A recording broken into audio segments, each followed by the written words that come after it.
Today's daf is Daf Zayin, and we'll begin with Rabbi Yehuda Omer. Mistei ha'ilon kidarko, mistei ha'lavan shelo kidarko. This is a quote from our Mishnah, and Rabbi Yehuda says that if you have a stay ilon, which is an orchard of trees, and you have to trap these creatures, these rodents that are endangering the continued existence of the Elon, then you're allowed to do that on Chol Moed, even Kedarko. However, in the case of a stay Lavan, where the danger of these rodents to the grain field is limited, therefore he has to do a malach with a shinui. Very often on Chol Moed, we find a heter to be lenient if you do the malacha with a shinui. And that's going to be the requirement of a shinui in the case of a stay lava. That's the shita of Yehuda. Tana Rabbana, we learned in the Brisa. Keitei Kedarko. The Brisa wants, so what's the difference between Kedarko and Shelo Kedarko as far as trapping rodents are concerned? It says that Chofer Gumav Solaba Mitsuda. This would be Kedarko, that you dig a hole and you put a mitsuda, a trap inside the hole, and that's the normal way that you would capture an animal. And what happens is that when you dig this hole, the rodents gravitate towards this hole, and then they get trapped in the mitsuda. Ketzet Shelo Kedarko, what would be an unusual way of capturing a rodent? Noetz shapud umaka bekurdum. You can actually crush the animal, the rodent. How so? You take a shapud. Shapud is a metal bar, thin bar, long bar that we use for a rotary, for a barbecue. That's a shapud. And you take that and you thrust it into the ground, and you strike it with a hammer. He actually flattens out the ground, and as a result, the earth falls on the animal and crushes it to death. That's Shelo Kedarko, and that would be allowed according to Rabbi Yehuda in the case of a stay lavan. We learned in a brisa. Now we're going to take the Chumrah of Rabbi Yehuda and we're going to restrict it. Rabbi Shimon ben Elazar Omer, Kisha Amru, when Rabbi Yehuda said that we stay lavan, Shelo Kedarko, you can only trap the rodent if you do it in that unusual way that we spoke about. Lo Amru ela b'stay lavan asmucha le'ir. Aval stay lavan asmucha l'stay ilan, afilu Kedarko. Rabbi Yehuda would agree that in the following scenario, in the following situation, you're allowed to trap the animal and kill the animal Kedarko, even though it's a stay lavan, and that is because it's contiguous to a stay ilon. It's right near an orchard of trees. Here we have a much more dangerous situation financially to face, to encounter, and that is because if these rodents will go from a stay lavan to a continuous stay elon, they will endanger the stay elon. Or the Mishnah says, "Umekarin esapirza b'moed." So we have a fence that surrounds a field, and there's a breakage in the fence. And on Chol Moed, and certainly on Shemitah, we're allowed to close that breach in the wall, in the fence. Inside Mikarin, how do we close this breach on Chol Moed? How do we do this repair? And we have two answers to this question. One is Rabbi Yosef and the other is in a Brisa. Both accept each other. They're not mutually exclusive, two different alternatives. Rabbi Yosef Omar, Behutza v'dafna. What you do is you sort of weave branches around to create a fence. And the literal translation here is Hutza is what we call palm, from a date tree. And Daphna are also some sort of a branch. So what he does is he takes palm branches and he braids them together. And then he adds these Hutza, the Daphna, which are in English called laurel branches, and together, weaving them, he forms a fence. The Masechet Tana, in the Brisa we learned Tsar b'tzar v'eino tach b'tit. He's allowed to pile up stones, one on top of the other, but he's not allowed to attach them with concrete.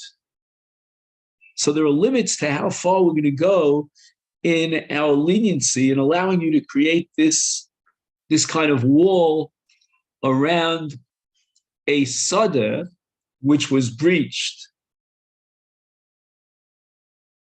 And in this case, the limitation is that we're not going to allow you to cement and attach the stones together. And this is called also a kind of a shinui, because in Meleches Chol Moed, as we'll get into it later on, there's a difference between a Maisa Uman and a Maisa Hedjo. A Maisa Uman, which is professional, that would separate each layer of stones with cement in order to adhese them together. But a Maisa Hedjo would be if you just simply pile one stone on top of the other, create a sort of a temporary, almost slap shot to kind of fence around it. That's not a professional. And then we're more lake making. Amar Rav Chizda, the Mishnah tells us that in Chol Moed, you can close the breach. That kind of repair you could do, but you cannot build a wall once it falls down. To rebuild a wall is prohibited. And Rav Chizda wants to give us a little bit of a kula in terms of rebuilding a wall.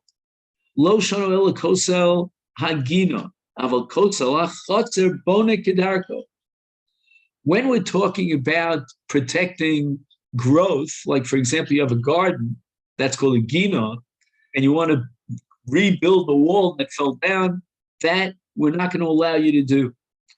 And, there's no great financial loss here involved if there's a breach in the wall and you make a temporary kind of repair in the wall. You don't have to rebuild the wall. However, when it comes to a chotzer, now we're dealing with a whole different set of circumstances. You're talking about a wall that surrounds a courtyard, and there's a house, you live there inside the courtyard.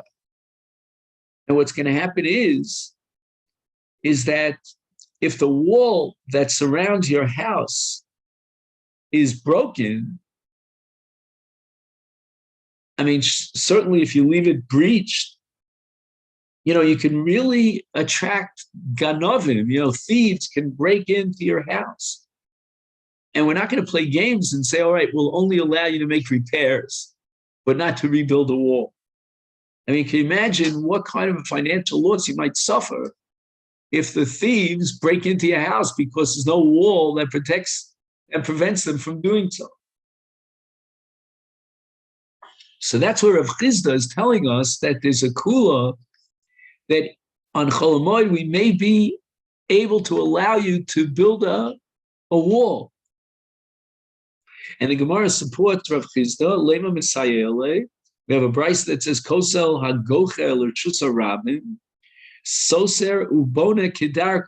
Now, we didn't read the last two words, but let's deliberately ignore the last two words where the brisa gives an explanation that underlies this halacha. We're talking about a courtyard, and there's a wall around the courtyard, and it's leaning over. It's like the leaning tower of Pisa. And it's precarious. It's dangerous. That's the next two words in the brisa, the last two words. So we're talking about something that is leaning over into a public area. So, Sarah, he can break down the wall Ubone kedarko, and build it the normal, usual way, even on Cholamoid, building a wall. And that certainly would support Rav Chizda when he speaks about the kosel of a chatzah. Then the Brisa explains it nesakana, because if it collapses, it could fall chas v'sholom on people who are walking over a derech, who are pedestrians in the street, and somebody could chas v'sholom get very, very badly injured. And the Gemara very often speaks about not walking below a leaning coast, because it might fall on your head chas v'sholom. And we'll soon see that the Gemara is going to quote this price, and not as a right to Rav Chisda, but as a cash on Rav.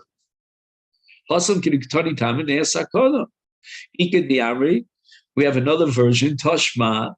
Let's refute Rav Chisda. We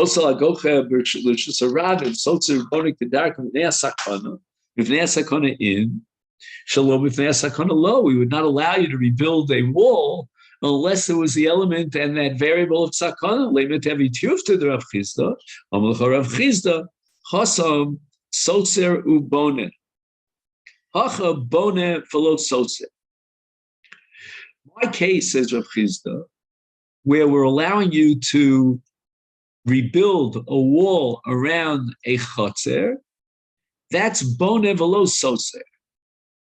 He's rebuilding a wall, but he's not demolishing a wall. In the case of demolishing a wall, you're involved in a double malach, meleches soser, and then meleches boner. Soser is a malach unto itself, to demolish a wall. If you're doing both, you're demolishing the existing wall in order to replace it by building a replacement wall. That requires the heter of mipnei sakana. That variable must be there. The Gemara now asks the following question. The Brisa allows you to rebuild this wall. Hasam nami listar v'lo lifnei. Why shouldn't we, in the Brisa's case, be a little bit machmir? Let's allow him to demolish the wall, and that would achieve our goal. Why are we allowing him to rebuild the wall? Once he demolishes the wall, which is half a malach, it's only meleches soser without boner, we've accomplished that goal. We eliminated the danger element. That should be sufficient. When it says him came mimna below soser, you're not going to allow him to rebuild the wall. He's not going to be soser the wall. At least soser, the wall as it is, it's not in great shape. It's the leaning tower, but nevertheless, it does provide some minimum amount of protection from Ganovin. Now you're going to tell him, well, it's a danger. We're going to allow you to do one malach, that's soser, but we're not going to allow you to rebuild the wall. He's not interested in that.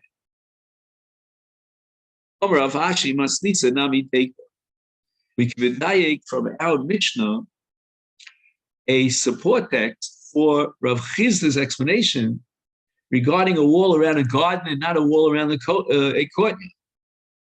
The Katani, the Mishnah says, "B'shvius bone kedarko." The Mishnah permits you to build a wall, an entire wall, in the usual way, in shvius. Where is this wall? If it's the wall that surrounds the courtyard, do I need you to tell me a chiddush that you're allowed to build in a usual, normal way during Shmita? This is what's called residential construction. The Torah prohibits malacha in the fields on Shvius because of the peiros of Shvius, because of that which is growing in the field. Here he's just doing construction. He's in a chatzah. Elav the gina, by possible elimination, we have to assume if there's a chiddush in that Mishnah, we're talking about a gina, which is a garden where the vegetables growing. And now the Mishnah is teaching me that you're allowed to build a wall in a garden on Shvius, even though l'chora he's protecting his Yerakos, which would be awesome.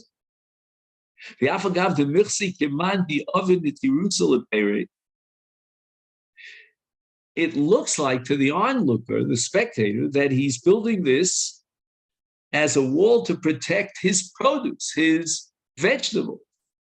That's forbidden on Shvius.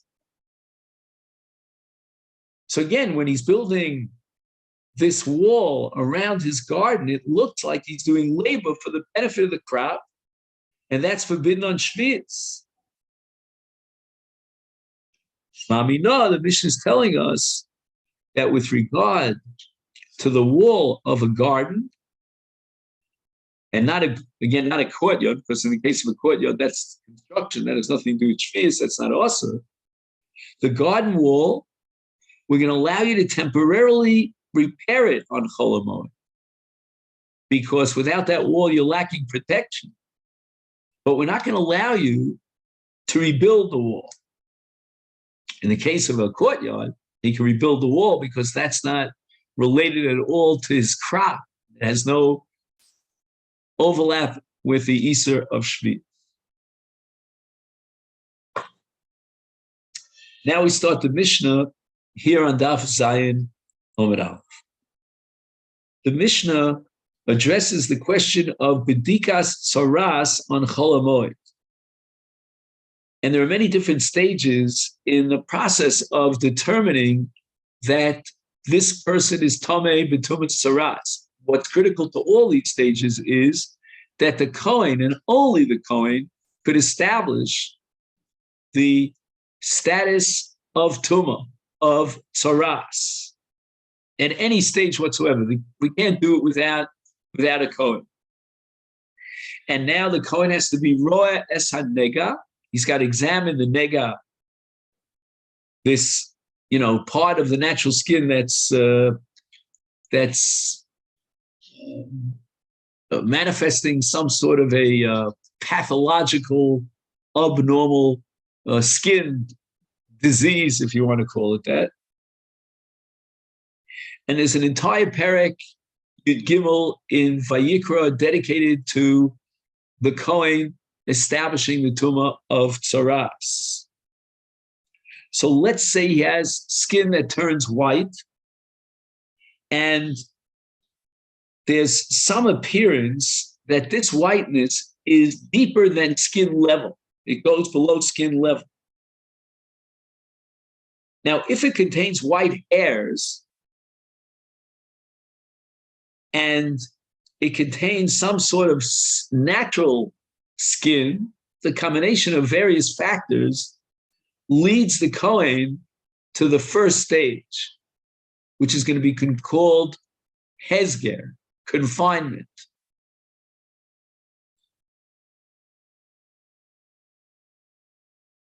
So there's number one, whiteness of the skin. Number two, white hairs, or perhaps inside the whiteness there's natural flesh. Then he makes a declaration.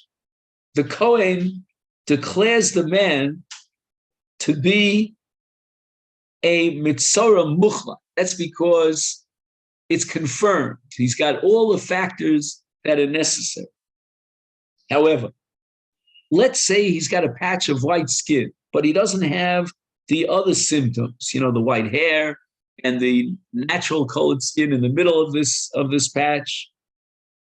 In such a case, the Kohen declares the suspected mitzora to be a mitzora muzgar. Muzgar means he's confined. And for 7 days he's confined, what we call today bidud. And upon the completion of that process of 7 days of bidud, he goes ahead and he reevaluates the condition of this skin disease. And now if he sees all that, basically all that he saw in the first round a week ago, those things have not really changed. It's status quo. The other additional symptoms to the whiteness have not appeared. Then he isolates the mitzora for another 7 days of Hezger. And once again, if at the end of the second day, 7-day period of confinement, it's status quo, then the Mitzorah is declared to be Tor. If at any point the Kohen begins to see manifestation of the additional symptoms, then, or perhaps plus on nega, if he sees that the nega spreads, then he pronounces him to be a confirmed mitzorah. Again, there are many different types of mitzorah. We're not really even touching the tip of the iceberg.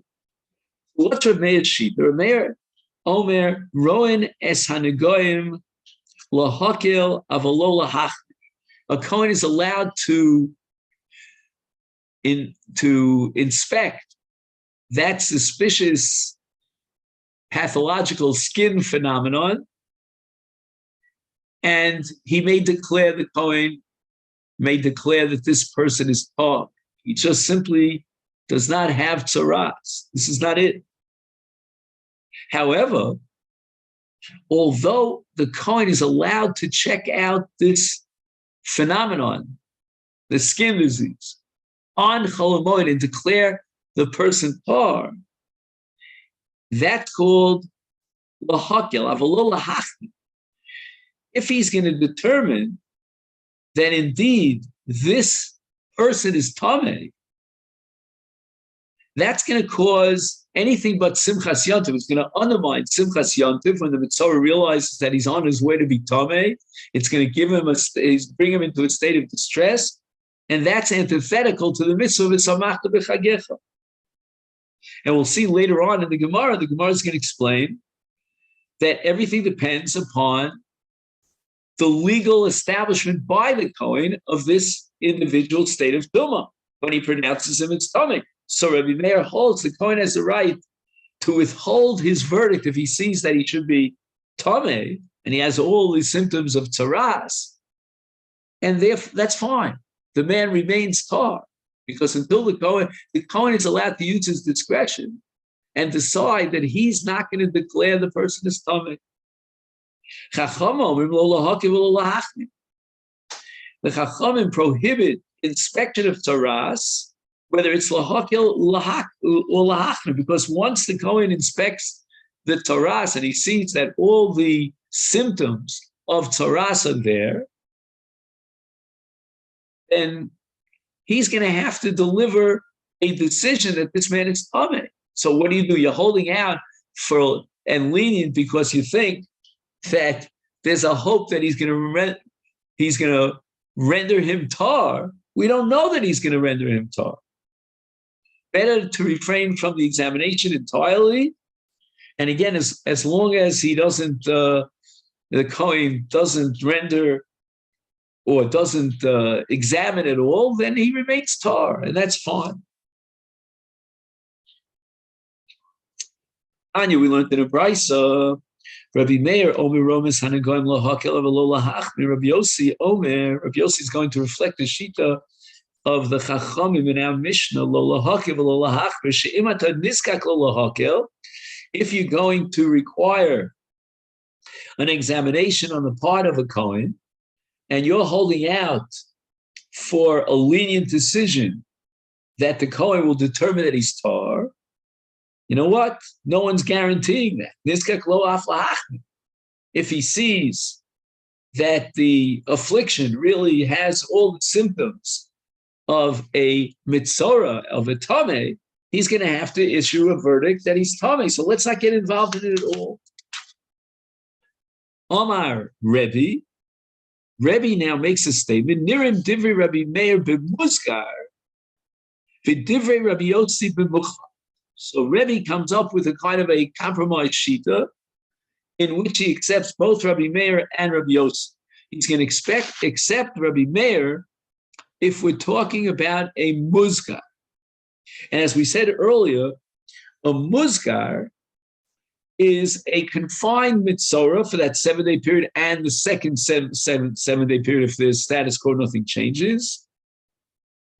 And we're going to allow the Kohen to examine a mitzorah muzgar on Chol Moed, so that in the hope that he will declare the the mitzvah to be tar.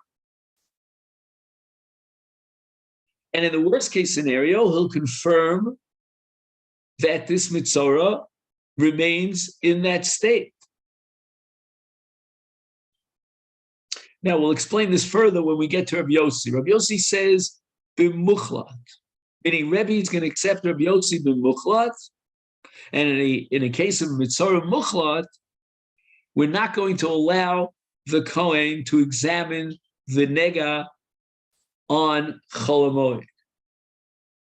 Why? Because this mitzvah is a confirmed mitzvah, and now we're holding out for the possibility that the Kohen might determine that he's healed from his saras. And once the Kohen examines a person who is already confirmed as a mitzvah, he's a mitzvah muchlat, then Rabbi Yossi says, as a result of this examination, the Kohen will have to render a decision. That's the absolute requirement. And he might decide that the man is tameh. But in the case of a muzgar, Rebbe holds that what is the decision that's going to be handed down by the Kohen in the case of a muzgar, of a confined mitzvah? He's not going to disturb his simchas yontif. He may, on the contrary, he may bring him to rejoice on yontif.